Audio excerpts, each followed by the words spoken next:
everyone, and welcome back to another episode of Bandit Football Fans. Today we are having a special debate episode, which we do hope to be a more regular thing. We don't chat about the game week stuff like we do in the other episodes. Today we talk about topics and our thoughts on the game in general, and other things to do with the game. So today it's myself hosting. I am Callum. I'm a Chelsea fan, and with me we've got Deji. Say what's up. Scratch lacking.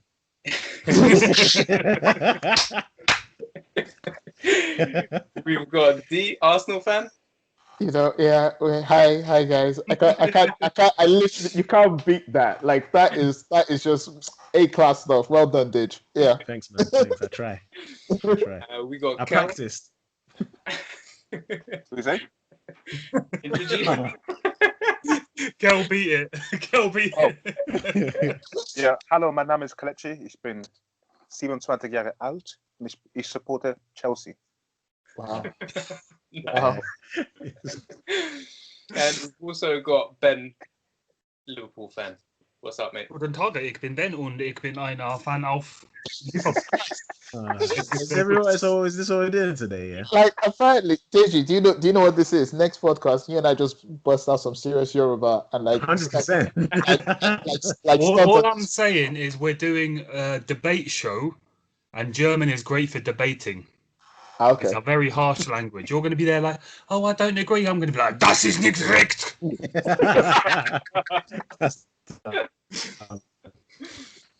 All right, let's get into it.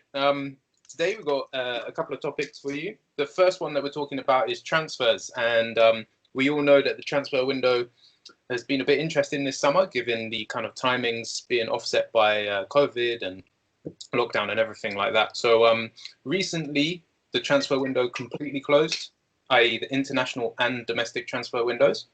So we're going to be giving our thoughts on the dealings done by all the clubs. So first question out to the group: who do we think the best buy or the best performer come the end of the season will be? Does anybody want to take first? Thomas Partey. I know. I think because I'm gonna go with Thomas Partey for Arsenal for two reasons. One, it's my team. Is this the best? Sorry, I just wanted the best signing. Yeah, the best signing. Sorry, guys. Just to be clear, this can also include re-signing players. So like tying people down to contracts and things like that. It doesn't have to be bringing in a brand new player. Yeah, it's there. Not changing my mind. Thomas Partey because. No, because for me, the reason it's because honestly, as like with Arsenal, I think he is a player that was needed.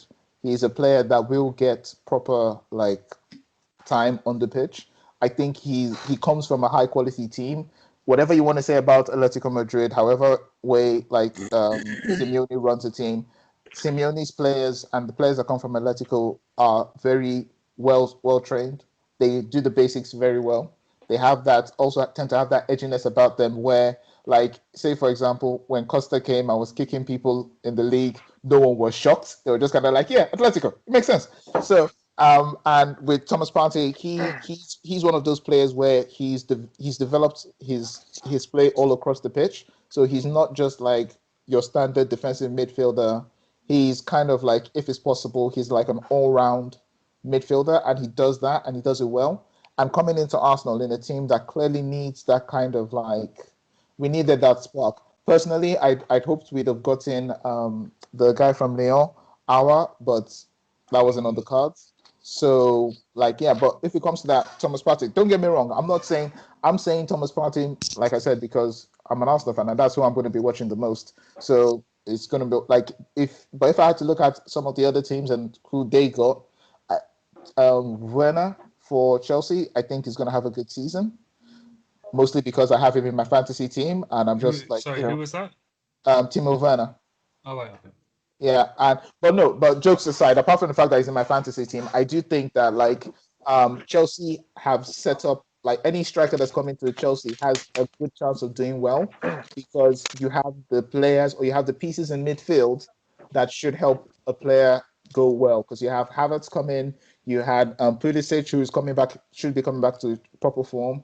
And like most of the time, your midfield tends to act like it has sense, unlike other aspects of the team, where like So yeah, but if I had to, like Thomas Partey, I think is going to be really good for Arsenal because again, he comes into a team that needs a skill set. He is going to like be a stabilizing force. The team as a whole may not may not achieve what we'd like, but kind of like how Aubameyang was like this talisman last season. I can see Thomas Partey coming in and doing the job and doing it well, where by the end of the season we're just kind of like, oh yeah, that's definitely the standout player. Also considering Aubameyang has decided after he signed that check, like, you know what are goals? I don't feel like scoring them no more. So like yeah, we'll see how that goes. Sorry. So but it's all good. So yeah, that's my player that's going to do well. It's going to be Thomas Partey. Player that's going to do well. Apart from being an Arsenal player, I imagine Timo Werner is going to do quite well as well. Okay, who wants to go next, guys? Can I go next? I don't agree with the Thomas Partey one. I don't think he's the best signing. I think the best signing this season is Hammers. You see that guy has jumped into Everton and uplifted the whole club, everything. I swear when he came across, you didn't have no time for it. I did. I did. I'm gonna scroll back. Let me get it out there. I love Ben loves these gotcha moments like no one does. I think you find when we spoke about this at 5 o'clock 3 months ago to the minute you were chatting shit. I don't. I didn't. It's gonna take a while. I didn't rate him at first, but this guy is something else, mate. Maybe you know what the thing is. Maybe I did because I didn't watch him like that, innit? But listen, watching him at Everton, that signing is. They only got it for 22 M. See, I think, to be honest, to back you, I understand why a lot of people were a little bit hesitant when he came to the Premier League to fully back him. But if you look at his stats, he's done it everywhere he's gone. He's just been unlucky.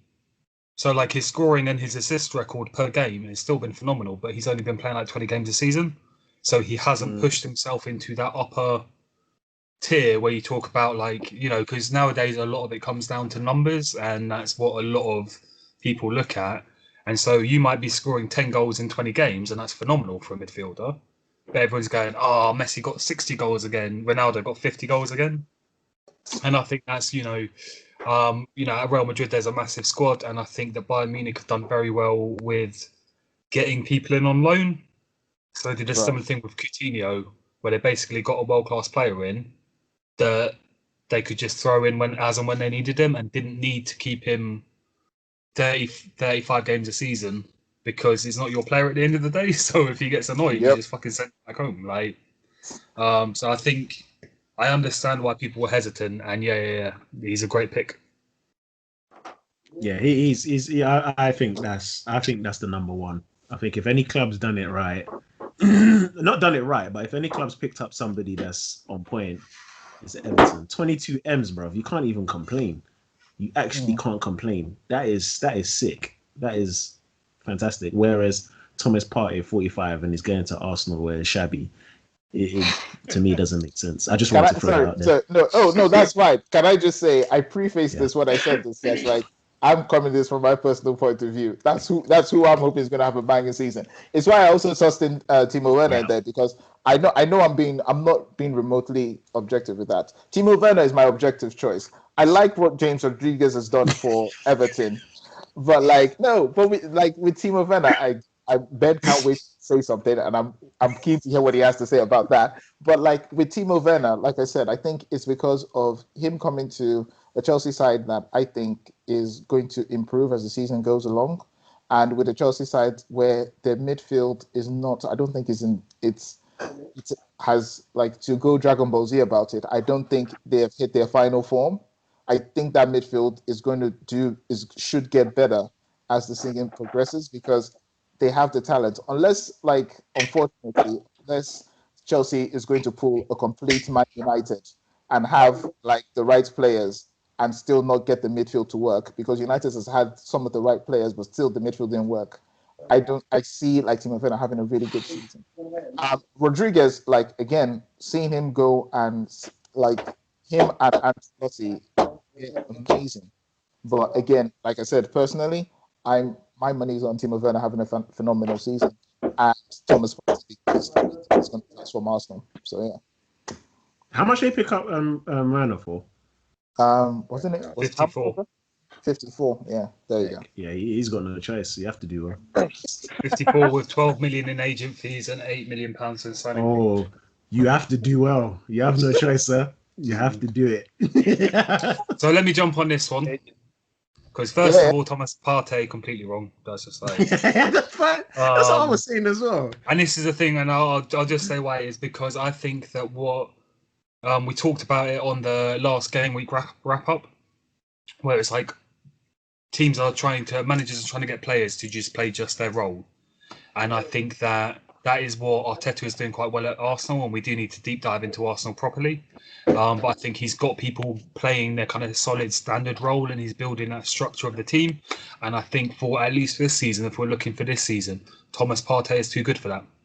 So you're taking a fucking Bentley, and you're driving it round Peckham or something. Do you know what I mean? Like you're taking that top class thing. The first thing that came to my head. Someone was talking about only fools and horses earlier. It just popped up. But you know what I mean? Like you're not using it to its potential. You're limiting that role. You're taking something very strong. So I think Thomas Partey in 2-3 years we might be talking about a different kind of situation. But I don't think for this season. James is a great choice. Like I'd back that. Like I'm comfortable with that. Timo Werner, I don't agree with again. Because D said it. No, it's because it's more like he is adding, but I'm not sure he's adding a tremendous amount over what they had already. So he's a better striker than Tammy, but it's just like he's a bit more consistent with the finishing. Like Tammy has all the ability to be as good as Timo Werner. You can play Timo out left, but I think he loses something.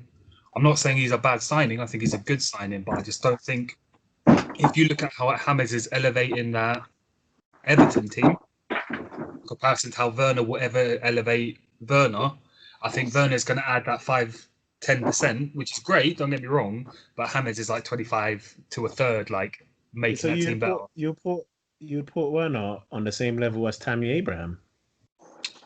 In terms of ability actual on the play, I think mentally and in terms of how they use their intelligence, and I think so. This is the thing. We had the conversation last season with Callum. The main issue I think with Tammy Abraham is he doesn't get himself in positions where he's the most effective. Whereas I think Werner is very good mentally at getting himself in the positions to take advantage of the skills he has. I think skill set wise, they're actually quite similar players. But I think Werner's just got that extra intelligence. Maybe it's intelligence, maybe it's just that he's been drilled in a different way. He's been managed to play in a certain way, so maybe Abraham can get there. But I just think Werner just basically runs for his ability. I don't really rate Tammy like that. He scored like 225, something like that. So I think across all competitions. I'll look it up, but yeah, I think a lot of it is like you get known for your wastefulness to some extent. Like he missed chances, but I think at the same time he also did a lot of good things.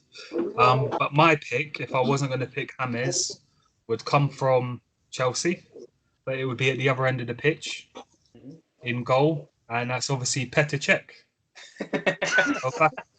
Oh my goodness! No. On the serious note, I think Mendy, the goalkeeper that they've signed, I think he can transform that team. I don't think Werner will. I think Werner will add something to it. Mm-hmm. I think Havertz is another great signing, but again, he's one for 2, 3, 4, 5, 6, 7 years, hopefully for Chelsea. But Mendy, in terms of he's not going to fix that defense, but he's going to add so much to that defense. Perhaps take some pressure off. Kept an interesting one because is it that bad? He just got hit like a bunch of bad things in a row. But if you as a defender are thinking that about your goalkeeper, is he shit? Is he messing about? Or is he just unlucky for a period? You're already losing the mental game against the forward.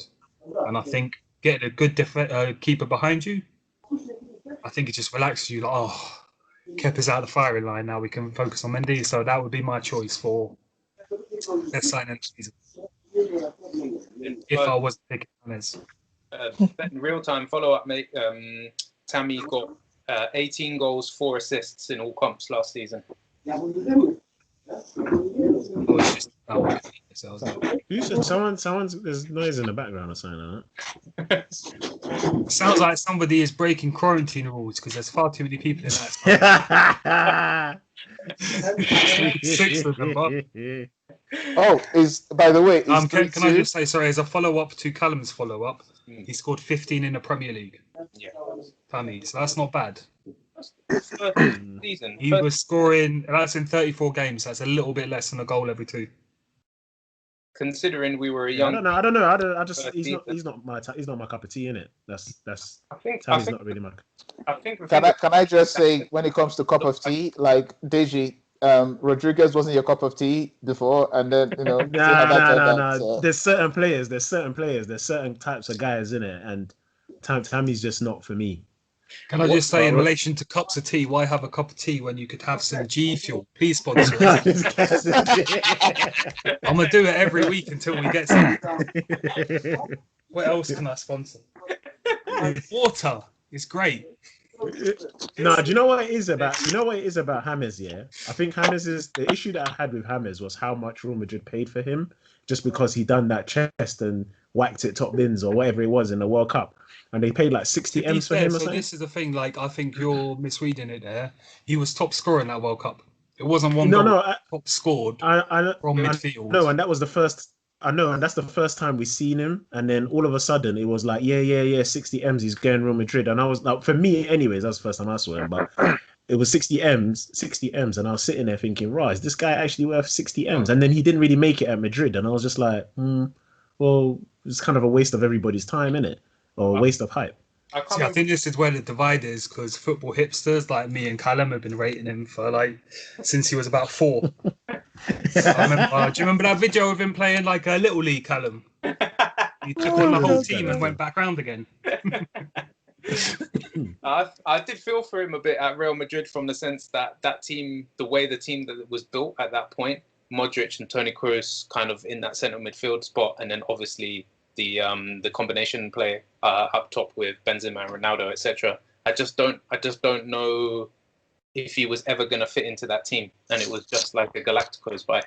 But anyway, that's a whole different conversation, I guess. Dej, quick question: what is it about Tammy that you're saying? No, he's not.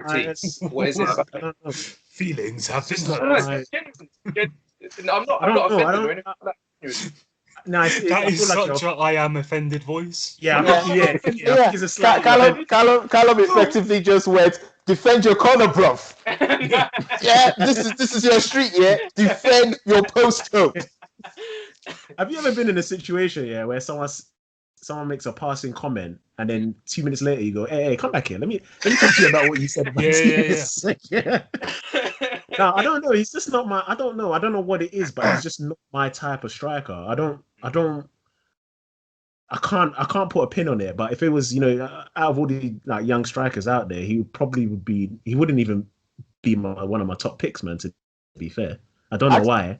I can't give you a specific reason. He's just not.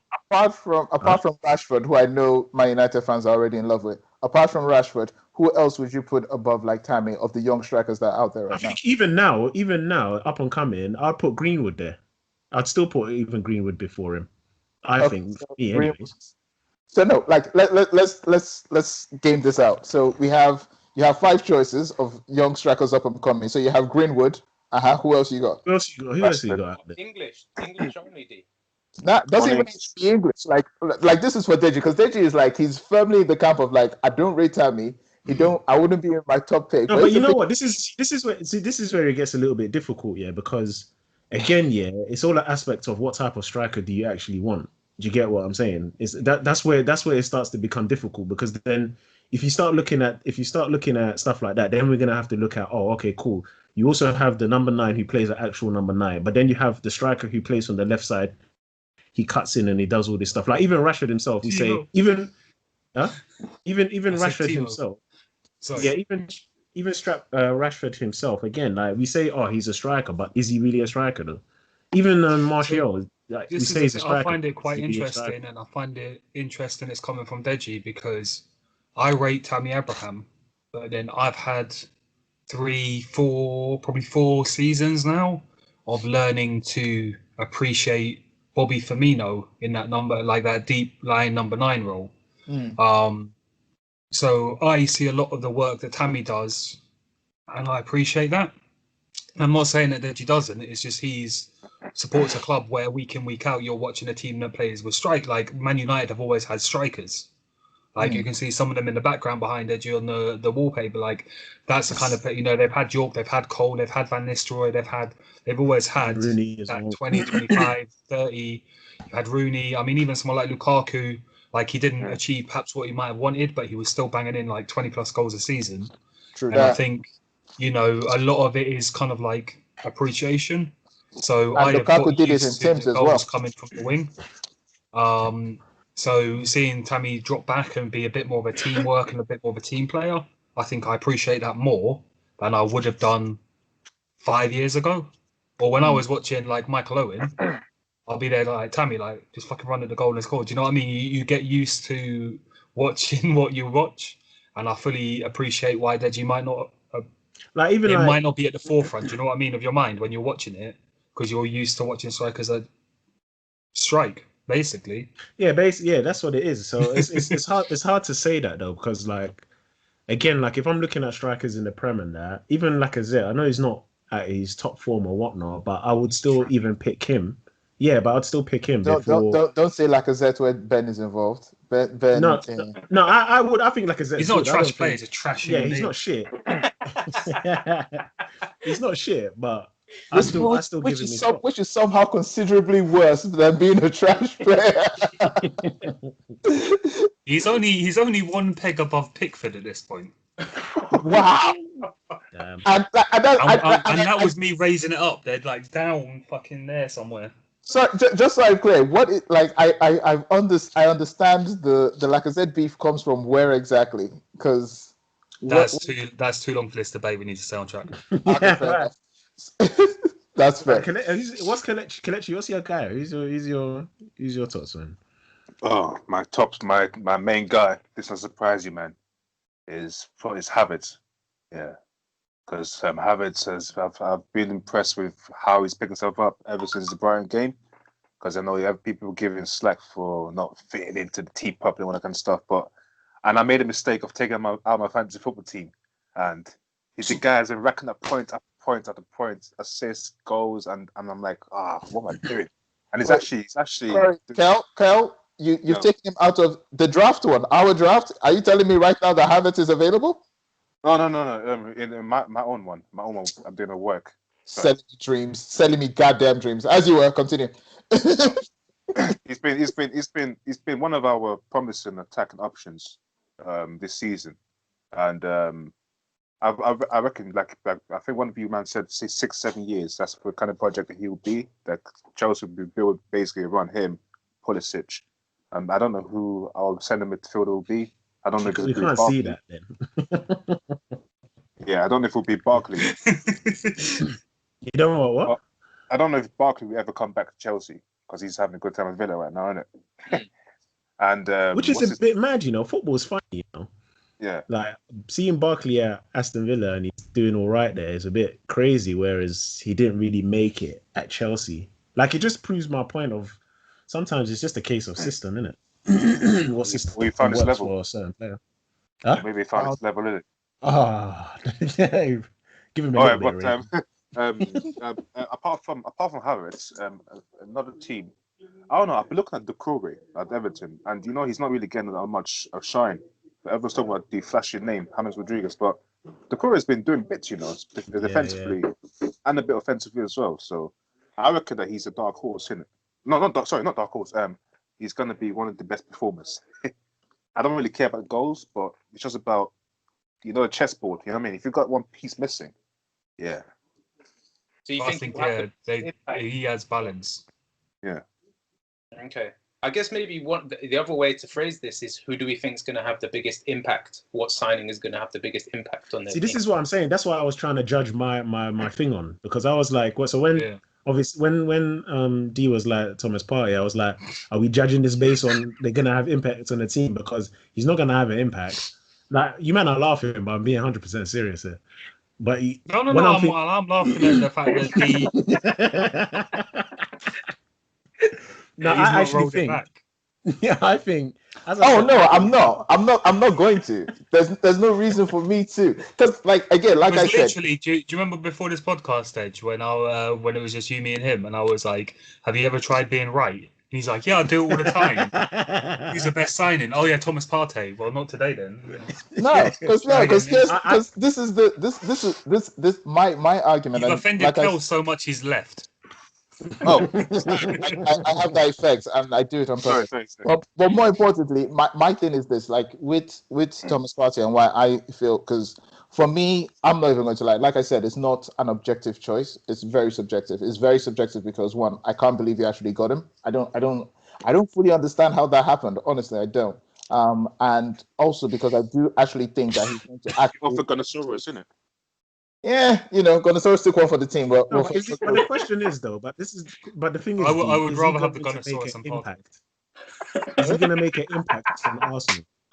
I think he will. I think he will, mostly because it's like, and Ben will clearly not agree with this, but mostly because what the midfield, he brings a skill set to the midfield that the midfield actually needs. I think he's going to do. Is that, mate? Sorry? Genuinely expand on that.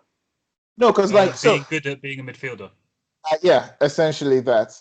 Because if you're going to look at it, like, don't get me wrong, I like with the Arsenal midfield, and I've had this conversation with Ben a couple of times. I've been very forgiving with players like Xhaka, El Neni, and like even Ceballos.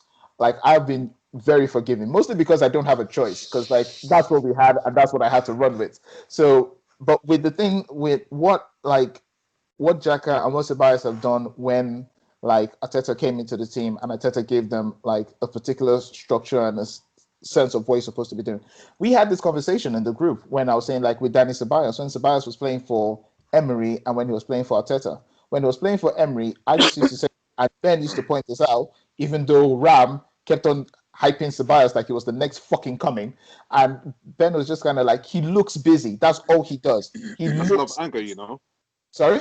Said with a lot of anger. Are you okay? But at the time, I was very frustrated with it because, like Ben, I saw that Ceballos he did that thing. It's also the same reason why Arsenal fans got really hyped about Guendouzi. They looked busy because they were running around the pitch a lot. But then you look at like Ceballos under Arteta now, and Arteta has streamlined his game. Like, I know when I see Ceballos on the pitch doing something, I have a rough idea of what he's supposed to be doing. It's the same reason why like Arsenal fans get excited or are still kind of excited with Xhaka again, is because we see what Xhaka is supposed to be doing. Xhaka is not the best midfielder like on this pitch. Like, the moment Partey came, I was surprised Partey was on the bench against Man City because I was like, yeah, there's like he should walk into that team, no problem.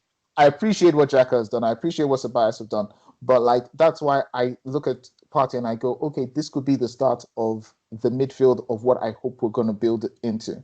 Because you look at Arsenal now, there's so many problems that come in off the top of my head when I look at that team. There's a lack of a creative force in midfield. There's a serious left-sided bias that we need to fix, right? Centrally, we're problematic. And then you look at like the creation of a proper spine of the team, and Partey fits that. Like, you put Partey into the midfield and you're hoping for something better. And I think that he can actually do that because he actually is, like Ben said, he's a proper midfielder. He does the job better than what we have at hand right now. You look at the defense, like Gabriel comes in from Lille, and like Gabriel has done he offers more than Arsenal defenders have in recent times. I'm not saying this as in, oh, like Thomas Partey comes into the team and all of a sudden we are going to go from where we were last season to challenging for the top. No, it's the thing of like it's going to elevate the team as a whole to hopefully the next level, so that when we get to the next level, it's kind of like bit by bit. It's kind of like when you look at Liverpool and how Liverpool had to go through like there was a time when Liverpool had Moreno in the defense, and everyone was just kind of like, yeah, you know. But that's what I'm saying. These kind of I think we're gonna have this conversation every year because when it says rebuilding pause is gonna finish with your midfield. When is that gonna finish? But I think with this one it feels different because, and this is like, again, it could be like, actually you're absolutely right, Kel. Every season and every time there's going to be like a rebuild project, Arsenal fans do get excited and we think, okay, maybe this is the start of something. But up until, to be fair, up until Arteta, I kind of just didn't feel that. Like with Arsene Wenger, I knew he wasn't changing his spots. Everything that he did was going to be a particular kind of way. With Emery, literally after about half a season, I knew exactly what his style was. His style was, I'm playing not to lose. And then all these kind of problems. And like Arteta, in the short time he's been there, he's given the defense something of an identity. We roughly know what the defense is going to do. Like once upon a time, if you had told me that, oh, Arsenal is going to be a team that plays out from the back, where the keeper will get the ball and he'll pass the defenders on the side, I would have gone, why the fuck would you even suggest that? Why would you even think that is conceivable idea for Arsenal to do? And now when Arteta does it, I'm still worried because I'm just kind of like, what the fuck are you doing? But that's because my default has not been used to that. I'm getting used to that idea and I actually think it can work. It's like Ben said, when you're trying to build structures into the team and then you hope that at that point when everyone knows what they're supposed to be doing and they do it well, then it's going to add on. And it's kind of like it's the sum of all parts of all things coming together. So it's not going to be with, and this is why, again, Thomas Partey, I think, is very important, is because, one, apart from the fact that he comes into a team that, again, needs his skill set, it also kind of gives, and if it's done right, and this is the problem with Arsenal, and some of our previous rebuild attempts, is they've never followed through on it. So, say, for example, if you get... this is the thing, sorry, like to cut you off there, but this is going to be my exact issue. And I know that Callum's going to want to move on to the next point. But just as like a counterpoint to what you're saying, is I can see what you're saying, but I don't think it's going to work. I think it's more like Pogba going into Man United. You're going to have a great midfielder and he's going to be floating. It's like you can take the coolest person in the world and you can put them in a room full of boring people and then go like, right, start the party. Well, what have I got to work with? Like, there's nothing... And I think that's going to be the issue. I think if you get another couple of midfielders in, I think it's going to be a different story. And we'll have to wait and see. I could be wrong over the story, over the season. But I think personally it's more like a Pogba thing.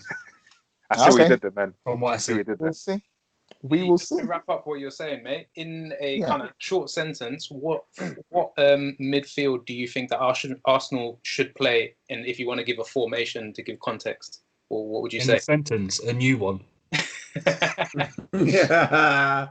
For me, honestly, I see like what I sense Arteta wants to do eventually is we're going to have a back four, and I think we're going to go with You need a back four. Sorry, no, but a new defense. You say we need a back four, but last season when we were most successful last season, we went with a back three. When we beat Man City, we were with a back three. When we beat Chelsea, we were with a back three. But I think that works for you lot, so I don't know why but the thing is, like, I don't like for a back three. I think it's because Arteta doesn't have the players that he wants to have.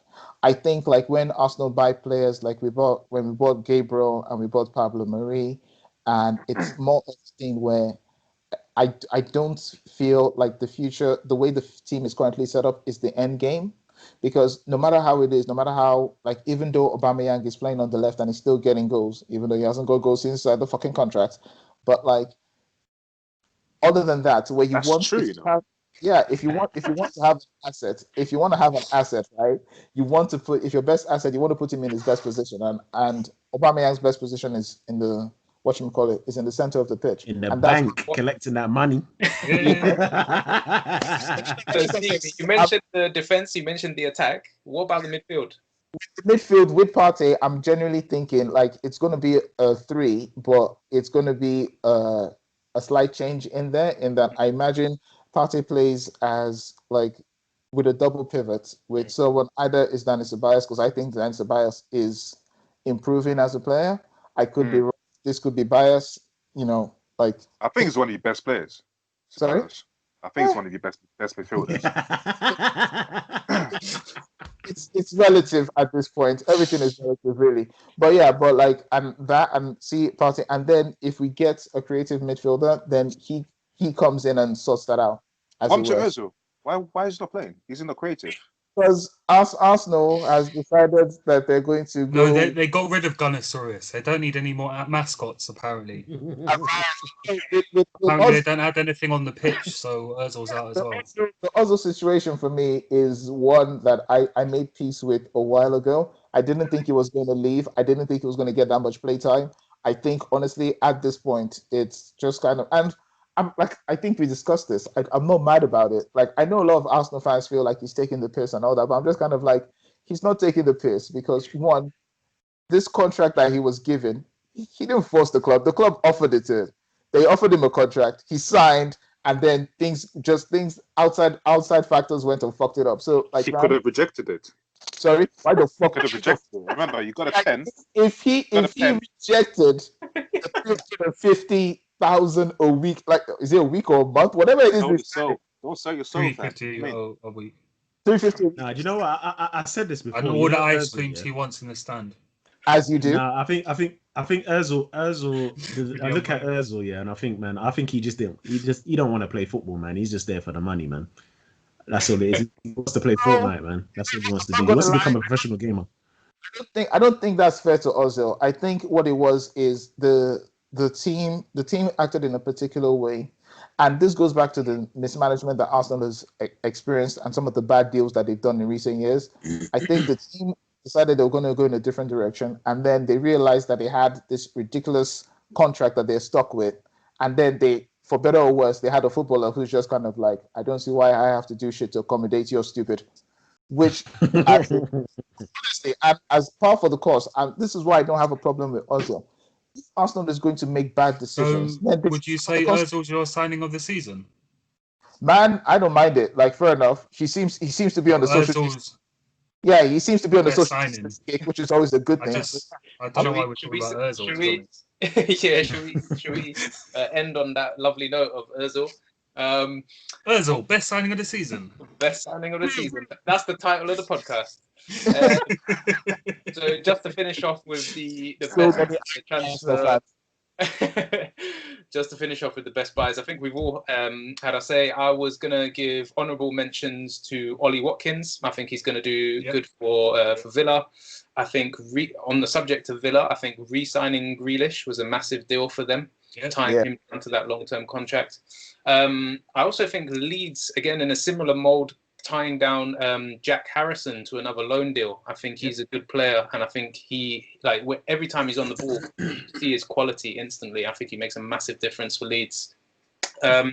My kind of best buy of the season, and I promise it's not biased, but obviously. Sorry, mate. Martinez to Aston Villa. I genuinely give honourable mention for that as well. He's a good goalkeeper. And is it Ben Rama who's gone to West Ham? West Ham. Another little sneaky little winger in there.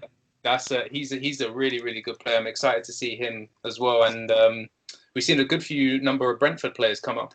So it's good to see how they're getting on. Kind of steering away, I obviously think that James is quality and he has added insane things to Everton's midfield. No one can deny that. Purposefully kind of moving away from him, I'm actually going to say that Ben Chilwell. I really do think that he's going to change our team. That's gone.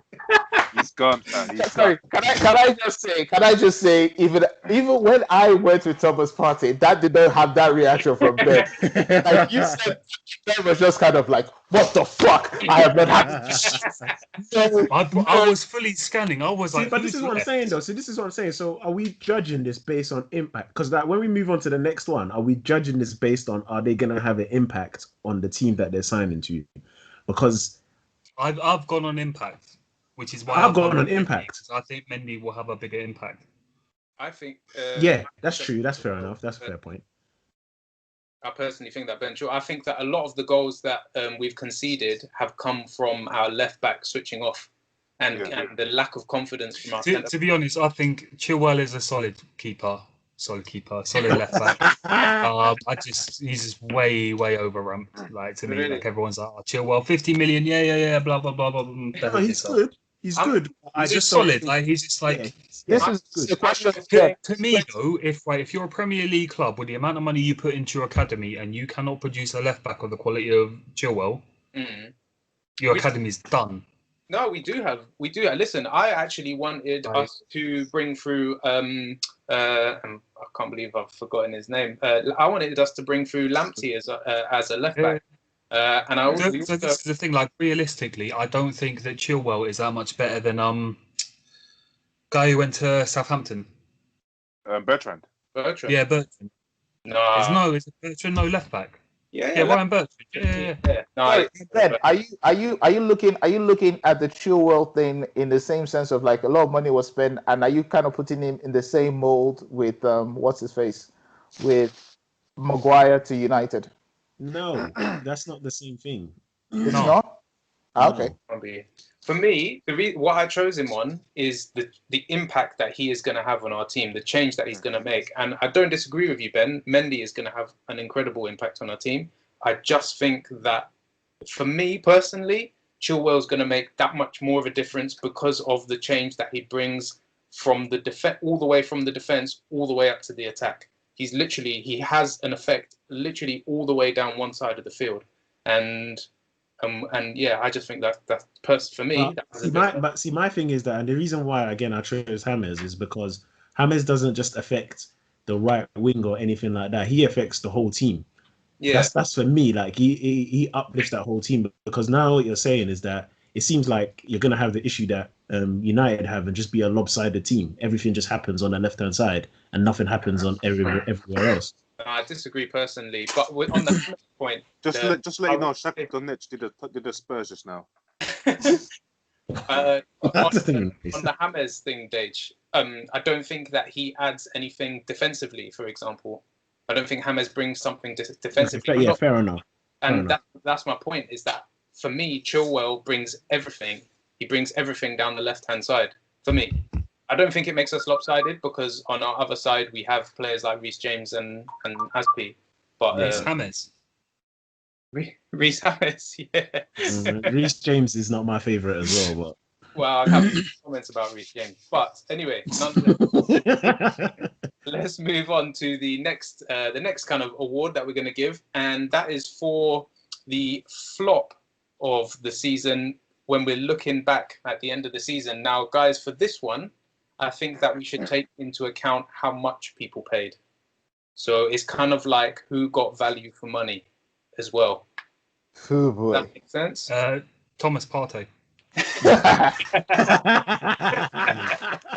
I'm not even ramping that much. I just think that it's one of those things. They brought in a player and they're expecting him to fulfill a role. And I just don't think that's fair on the player. I think we'll look. Don't get me wrong. I think 2 seasons after that, there will be a bunch of like articles like, "Oh, how we misjudged Thomas Partey when he came to the league." Like, don't get me wrong. I think long term, but if we're talking this season, yeah, like next summer, you're going to be reading articles on the BBC or the Athletic or whoever you read it on, being like, "Why did Arsenal base everything off Thomas Partey?" Yeah, we're just talking this season, so we're not saying that they're not going to be long-term successes or that might take them, their first year to bed in. But just this season, will they meet their expectation? This season. So who wouldn't meet their expectation? Yeah, like who's gonna flop the biggest? Who's gonna underwhelm? Let's use the word underwhelm rather than flop. Yeah, that's quite a harsh word. Is this including loans as well? Because you said price as well. Yeah, like you can do loans. If you like. I'm gonna go with my first choice then, Gareth Bale. Oh, okay. I really think I just don't see him doing. The expectations of him are just too high. He's a good player. I'm not saying that he's not good or whatnot. And also, I base that decision on injury records as well, because you're probably going to see him. Well, he came in, didn't he? Well, exactly. Yeah. He just came. You know what he did? He just came to collect pounds, innit? He was done with Euros. He thought, let me just come here and collect pounds and do what I'm doing, innit? But I think he's not. I don't think he's going to do as good as what everyone think he's like they're expecting. I really don't. That's my thing. D, what are you saying, mate? Man, honestly, I think I'd have to go with the Bill one as well because it's not so much because I agree with Ben. It might turn out that this season Thomas Partey doesn't actually do what he's supposed to, like what is expected of him. But I don't think even then, if he doesn't deliver, like it doesn't deliver as much, I don't think there's any way that he's going to come across as a flop unless, like, short of something amazing. I think I'm going to go with Bale because you look at the injury record, things can go wrong. Things have gone wrong for Bale in the past. Mhm. And then you realize that, like, at this point, honestly, I think Bale coming to the team for Spurs is a step back in the wrong direction because I kind of feel like you're bringing in Bale, but they should have been players that you could have focused on that actually have a long-term future with the team. And you could have spent Scott like exactly. You could have gone and found someone that actually serves you long term rather than bringing.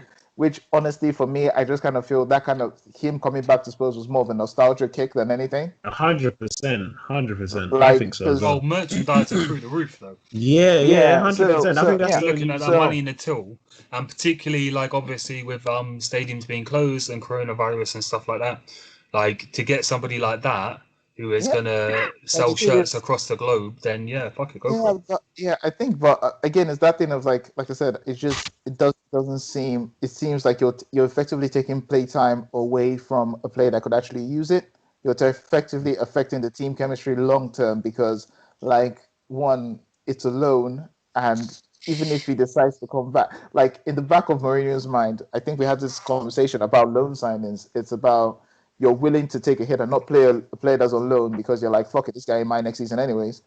Like, and because of who Bale is, you're going to try and give him game time because you think, oh, he's going to be that player. Also, we had this discussion, like, as much as the league tends, as football has moved in a direction that plays to Bale's strength, I don't think he's going to have I don't think he's going to have one as much as an impact. Two, I think much like the league has moved on and the league has changed, we've had to deal like better teams know how to handle players of Bale's skill set. So I think it's going to be a thing of like, yeah, Bale is the one for me. I don't think he's going to have as much as an impact as Also, he came on when they were 3-0 up, and it was 3-3 after. So he's a bad chum. Wow. To be fair, he went a long time before he got that first win in the first spell. I don't know if you remember. It was something like he played 30 games or something without winning when he first signed for Yeah. Oh yeah, I Tottenham. remember that. I remember that. Yeah. Yeah, that was crazy. You guys are just turned it to and also he brings bad juju. Well, yeah, it's an important man. Juju's an important. Juju's important, bro. factor. It's important. If anybody watching needs any help with Juju, I can sort you out.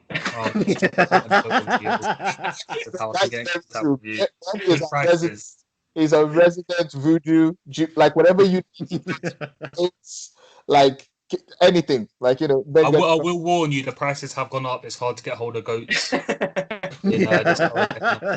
This guy's dumb. Who do you find? So Bale, are we all pretty much decided on Bale? No, Kel hasn't spoken. Kel, who's your Biggest flop this season? I haven't really thought about that. Is it a signing or is it a player that's already signed for the team? A signing, definitely a signing. A signing this Wiley season. thinks, does it look like I'm wearing a crown right now? Yeah. Yeah. I've always thought that I had a kind of Chelsea halo. Yeah. To be honest, like I was a. I see. I think the biggest flop this season will be. It's thinking hard. Thomas I just say Bale, man. I don't want to say Bill. I don't want to say Bill. That's too easy. I want to say I'm gonna point out someone else. I know this will sound wrong, but it's gotta be Ziyech. Whoa! Do you know what's funny? Do you know what's so funny about that? Yeah, I was actually gonna say that as well. I was gonna put him in that same category as well because there's too much hype. Yeah, there's too much hype. I think because he's like he got signed and then before he came to the club, before the season started, he became obsolete. Yeah. So he was signed as like this guy's going to be amazing next year. Yeah. And then you had Werner come in, and then you had Havertz come in, and then you had Pulisic start banging them in at the end. Trust There me. was like, Yeah. he went from being like, oh my God, that's a really good signing to, he's all right for the bench, innit? Obligation for them. In like 3 months. Like, don't get me wrong, he's going to be good after this season. Term player, but with all the people The we've got competition is tough. yeah, man. Especially with Mount. Mount's actually doing well right now as well. So he's like, nah, you're not pushing me aside. So Mount's actually stayed claimed to the team as well. So it's gonna be hard for him to get shifted. It's when he keeps putting good performances. And we all know that Ziyech is good with the crosses and the bending and the goals and all that stuff. But what else can he bring to the team? You know what I mean? Okay. Yeah. Yeah, I think That's what I think. I think it's going to be an interesting one, man. I have been thinking about him. I really, really hope that he comes on the pitch and tries to stamp his mark from the point of working for the team. And I hope that he doesn't become like a glamour player, like luxury player. To be honest, if he wants to find a role model, and the guy's name is completely just gone out of my head now, Mahrez. If he watches what Mahrez did, and just every time you come on the pitch, just be yourself and add to that team, and then gradually build in like thing, I think that would be a good role model for him to take me. Corona. I think, yeah. Don't. Better I self-isolate. disagree with that at all. The only difference that I would say is with Mahrez, when he went to City had more of a defensive unit than we do. We're kind of really fragile. Oh yeah, no. So I'm not saying in terms of necessarily but just in terms of the way that Mahrez has kept his head down. Yeah. Like he's gone as a big money signing. He wasn't the first choice, and he's just bided his time and kind of like made more of an impact on the squad every chance he's got. Yeah. No, I definitely agree. All right, guys. Yeah. So a couple of, I think I'm the last one again on honourable mentions. I think it's interesting for me. At the start of the season, or before the season just started, Leeds paid 27 million for Rodrigo from Valencia. That's a lot of money, in my opinion. I did say I think he would score goals, but having watched him in the first few games, I wonder if he's going to be one of those players that comes from the continent and just doesn't really get English football. I'm not saying it's going to happen, but it definitely could happen. Leicester bought Leslie Fofana for 30 million, young defender. That's a lot of money to put on a very, very inexperienced player's head, in my opinion. We've also got Bertrand Traore for 17 million for Aston Villa. I think nobody's ever doubted his technical ability, but whether he can actually make it count in games, that's going to be a tough one. Out of those, I reckon I probably would go for Traore. I think he's gonna, especially with the players that Villa. What about Nathan Aki? I was thinking he'll be all right. He'll be fine. Yeah, it'll be solid. Like, and this is the thing. Like, you've got to remember, there's a premium at Manchester City, and I think he's been bought for a specific reason. Like, on one hand, the 40 million sounds like a lot of money, but then I think it's just a case of they needed that kind of a solid defender that they could trust. They've gone out, they spent the money on it. Okay. Can I ask a question? I know this was something. No. You know, when people score goals, why did they feel like? Why did they run so fast when they scored the goal? Is it adrenaline? Yeah, excitement. What, like, so they can be the first person to get Adebayo. to hug the Gunnosaurus. Adebayo, that's it. Yeah, remember Adebayo, bro? That adrenaline was strong. Look, I'm not even going to lie. That is top 10 best. Like, I fucking loved when he did that. That is a special brand of fuck you. Oh god, it was like amazing. I loved it. But yeah. Oh, man. If I can just Adebayo throw is out that guy, a quick, just another honourable mention, just to add to your list, Callum, which was very good. And it's like a triple signing. So Newcastle, we're signing Callum Wilson and Ryan Fraser, and re-signing Alain Saint-Maximin. All of them are good, but it's not going to save you, man. You've got a trash team. You've got Steve Bruce, and you've got a board that's disintegrating. What, who, Newcastle? Yeah. Do you know what? That Saint-Maximin guy, he's guy, good. I think it's a good. But it was. I just think it's going to be like, if you can't get the ball to him, and most of their players can't, then he can't do everything. Yeah. But you know what? He's a weird footballer, man. He plays like he's playing in a five-a-side park, bro. Yeah. His legs are all over the place, but it's sick though. It's Texas. I can see him going to PSG eventually. I can see PSG buying him. I've got another honorable mention. El Neni, fam. He came back to Arsenal, innit? That's true. Yeah. Wow. I need to get like a stamp so I can stamp my approval on it. Like, just like I totally agree with that. Honestly, Right. again, I've had this discussion with Ben several times, so he knows how I feel about El Neni. El Neni is shit. That's just it. There's nothing more to say. Nah, That's literally a debate. again, it's all good. At the end of the season, we'll see. No, because I like at this point, anything I say in defense of either El Neni or I say in defense of Xhaka, it's going to be like just kind of like, well, of course you're going to say that because you guys don't have anything better at the moment, so it's all good. No, we've got more, but we run out of time, innit? Last 5-10 minutes, guys. We're going into the final one, and this is our most underrated signing. The player that no one is really kind of looking at, or maybe other players in the teams are getting all the attention and the applauds, or the plaudits rather, but someone else, meanwhile, is kind of doing the work.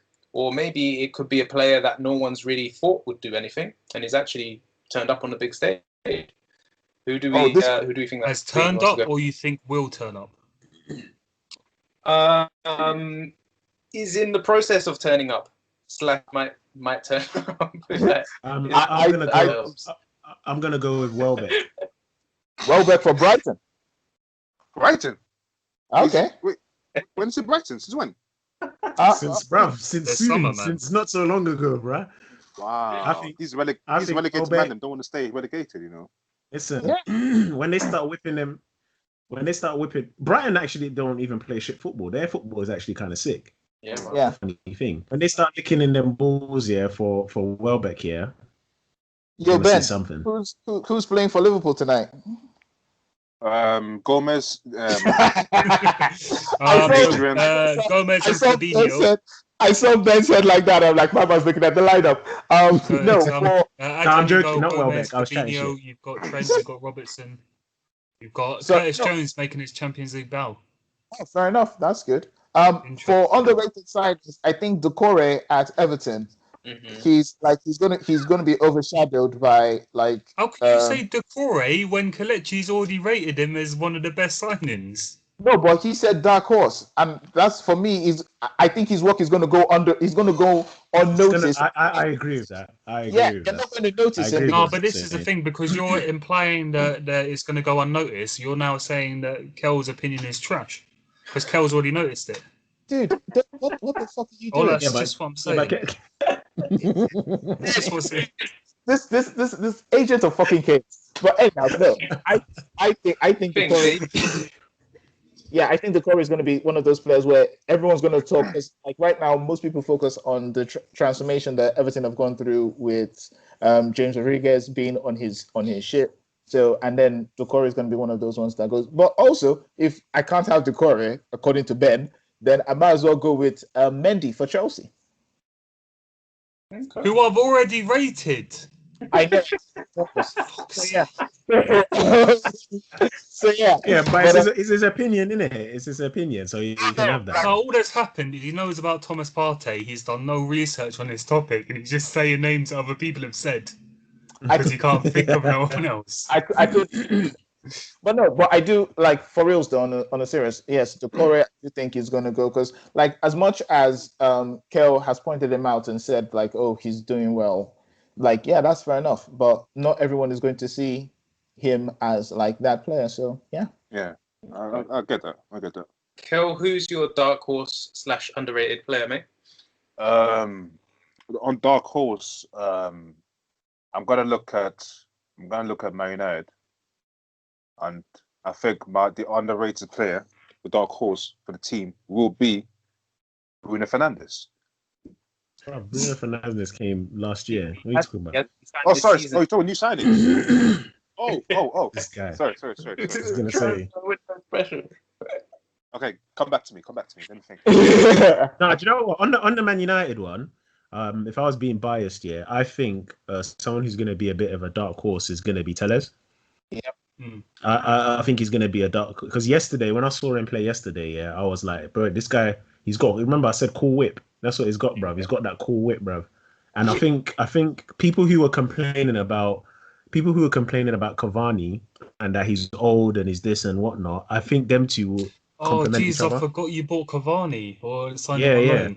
Yeah, that was dumb. So I think, dickhead. No, but this is what I'm saying. So no, if that's how you feel, then you feel like that. But what I'm saying is that if you have someone like Telles who can actually cross the ball, because Luke Shaw can't well, he can cross, but he doesn't do it. But if you've got someone like Telles who can cross, and you have Cavani who is in the box, then I think it works. I think they will complement each other very well. I think that's my opinion. Deji, do you remember what you said when we were talking about signings and we mentioned Tellers? Do you remember what you said? I can't, to be fair. You can't? Okay, cool. Just What did I say? What did I say? Do you want to remember? Yeah, go on. What did I say? I wouldn't. I believe it was along the lines of, I don't care who he is, and he's not going to fix anything. Yeah, I got No, but you know what? That's before I saw it. That's before I saw him play, though. That's the thing, though. Again, bro, before I saw him play, I didn't know who he was like that. But then after I saw him yesterday, I was like, you know what? He's actually not that bad. He's actually decent. He's a good. Okay, I got my guy. I got my guy now. Go for it, Kel. It's for West Ham. Okay. He's from Czech Republic. It's called Kufal. Is it Kufal? Kusek. He's a right back, isn't it? He plays a right wing back. There's in defensive midfield. What's his name again? He plays right wing back or right back. It's for West Ham. It's a Czech Republic guy. Is it? Yeah. Okay. I didn't know that, so I don't know. I don't know. I got Google. I just realized. I don't know about that. All right, guys, just finish it up on underrated players then. For me, honourable mentions to Barkley. I think he might do something at Aston Villa. He might find a bit of form, a bit of character playing alongside some other young English players. Could be good for him. I think that Adam Lallana was a decent signing on a free for Brighton. I think that he's kind of gone quietly under the radar. And on Brighton, if Tariq Lamptey had signed, I was going to... I think Adam Lallana for Fulham is a great... I was going to say him, yeah. I always rated him when he was at Everton and Charlton. I think before that, he's got quality. He's direct. He can impact the game, no doubt. So I think he's gonna do bits. My underrated player. We talked about James. We talked about Decore. My underrated player, Alan. I think the guy just cleans up. He's got quality. He's aggressive. He doesn't switch off. They've got another midfielder. They got another midfielder. I can't remember what his name is. Oh, okay. Who? Yeah, this guy, Kufal. That's the guy. Oh, is it? Hey, Callum, who did you say again? Andre Gomez. Is it what that plays midfield for Everton? Andre Gomez, yeah. Yeah, see, the one who got that leg broke. Yeah, see, I find him more active than Alan. I think. I think he's more proactive. I think that Alan is fantastic at just mopping up. I think Alan is one of those players that, like, unless you sit there and watch him, you're never going to see what he does. Yeah, actually, this is the thing. Can I just say, we were talking about players that were going to be stars and like amazing transfers, and no one actually mentioned Thiago Silva. Yeah. I think it's because it's expected, isn't it? To be fair, I think the problem is that he's at an age where he's going to be physically deteriorating. So he's learning a new squad, learning a new team, like all of that. And I just don't think he'll ever have time to get up to speed. Because as he gets used to the tactics and he gets used to the players and the training and all of that, his physicality will naturally be declining. He's 36, I'm 34. I can tell you for a fact my physicality is constantly declining. You just get to that age, and your knees start hurting you, bro. Yeah. When you just look at something heavy and your back hurts, do you know what I mean? You even picked it up. But yeah, I don't think he's going to be a bad signing. I think he's a good signing. I just don't think you're ever going to get the Thiago Silva that you think you're going to get. But good signing. Just I don't think it's going to be like, oh my god, we've got Thiago Silva kind of. Yeah. Okay. I'm going to be And he's honest been in and such say, farmers year. put my neck out, We say? put my neck out and say that I think we could have gone down the list of every Chelsea player and say that they were a good, in my opinion. That's my opinion. Yeah, I do think that Alan is going to be my underrated player. I don't think that Everton would be able to do what they're doing without him, in my opinion. Okay. So there we go. That's it to finish up. Excellent. Does anybody else have any other players they want to bring up? I'm good. I'd bring up an Arsenal player, but then it'd just be ridiculous. So now we're good. Yeah. Could Let's flop not have do you that. got? Let's end on a good note. Sorry. Who else we got? let's- Gabriel. We got Gabriel, and Gabriel's been Let's quite end good. on a good note, guys. Let's not. Aubameyang for flop of the season. Aubameyang, you know what? As it's going, who knows? It could happen. It could happen. So yeah. Arrested. All right, guys. Thank you very much for us. You know where you subscribe, bells, buttons, likes, everything, all that good stuff. Here, follow us on Twitter at fansbandit. Thank you very much for joining us and for Dance Moves. And yeah, we'll see you next time, guys. Peace. Yeah. Ben is eager to go because he's like, Liverpool's played. I want to watch Liverpool. I'm watching. I've got it set up right here on my phone. It's beautiful. Yep. Cheers, Peace, guys. guys. Peace, Thanks. peace. Peace. Yo, that age